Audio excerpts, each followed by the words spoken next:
यह कहानी राजस्थान के कोटा शहर की एक भूतिया हवेली के बारे में है।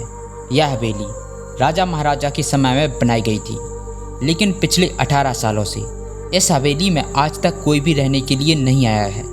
इच्छा होने पर भी इस हवेली में कोई भी नहीं रह पाता था, क्योंकि लोगों का कहना था कि इस हवेली में भूत प्रेत का साया है। जब अजीत सिंह को इस हवेली के बारे में पता चला तो उसने तय किया कि वो इस रहस्य को जानकर ही रहेगा, क्योंकि लोग इस हवेली में नहीं रह पा रहे थे।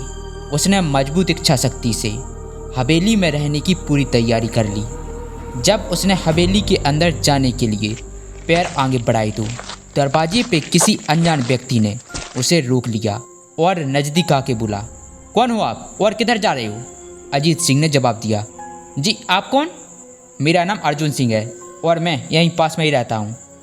अजीत सिंह ने कहा, ओ अच्छा, मैंने सुना है कि यह एक भूतिया हवेली है और यहाँ कोई भी नहीं आ पाता, इसलिए मैंने इस हवेली में एक दिन रुकने का फैसला किया है। अर्जुन ने कहा, जी हाँ, आपने सही सुना और आप भी अंदर मत जाइए। मेरी माने तो आप भी वापस लौट जाएं, यहाँ बहुत खतरा है। यह सुनकर अजीत सिंह खुश हो गया, जैसे उसकी कोई लॉटरी लग गई हो। अजीत को खुश होता देख अर्जुन बोला, आप क्यों खुश हो रहे हो? आपको तो भूत का नाम सुनकर डर लगना चाहिए। अजीत, आपको शायद पता नहीं होगा कि मैं भूत प्रेत में काफ़ी दिलचस्पी रखता हूँ, और अगर इस हवेली में भूत है तो मैं अंदर जरूर जाऊँगा और सारी सच्चाई का पता भी लगाऊंगा। इतना कहकर अजीत सिंह उस हवेली के अंदर चला गया।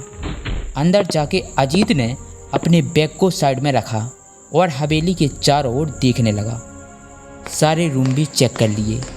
बाद में ड्राइंग रूम में आके सोफे पर बैठ गया। उसने वहाँ बैठकर दारू के 2-4 पैक भी पिए। वहीं अचानक उस रूम में लाइट का एक बल्ब चालू बंद होने लगा, लेकिन अजीत ने उस पर ध्यान नहीं दिया। थोड़ी देर बाद दूसरा बल्ब चालू बंद होने लगा, फिर तो हवेली की सारी लाइट चालू बंद होने लगी। यह सब देखकर अजीत अपनी जगह पे खड़ा हो गया और चारों ओर देखने लगा। अचानक उसके सामने एक छोटा टेबल हवा में उड़ने लगा। करीबन 6 फुट हवा में ऊपर जाके गोल गोल घूमने लगा और बाद में अजीत की ओर तेजी से आने लगा। अजीत ने तुरंत ही अपनी जगह बदल ली और दूसरी ओर चला गया और वो टेबल वहीं जाके गिरा जहाँ अजीत खड़ा था। अजीत कुछ समझ पाता उतने में ही सोफे की सीट उसकी ओर आने लगी। वो जल्द खड़ा हो गया और छलांग लगा के दूसरी ओर कूद गया, जिसके कारण सोफा दीवार को टकराया और अजीत बच गया। फिर अचानक से सब कुछ शांत हो गया। अजीत ने चारों ओर सतर्कता से देखा और बड़ी आवाज़ में बोला, तुम जो भी हो सामने आके बात करो। वहीं एक बड़ी परछाई उसके सामने आई। अजीत उस परछाई को देखकर बोला, कौन हो तुम और मुझे क्यों मारना चाहते हो? परछाई, तुम्हारी भूल के कारण। अजीत, मेरी भूल? मैंने कौन सी भूल की? परछाई, इस हवेली में आने की भूल। मैं किसी को भी इस हवेली में खुश नहीं देख सकता। अजीत, लेकिन क्यों? परछाई ने कहा, आज से 18 साल पहले इस हवेली के मालिक ने मुझे यहीं पे मार डाला था। मेरी कोई गलती भी नहीं थी। इस कारण की वजह से मेरी आत्मा इस हवेली में भटकती रहती है।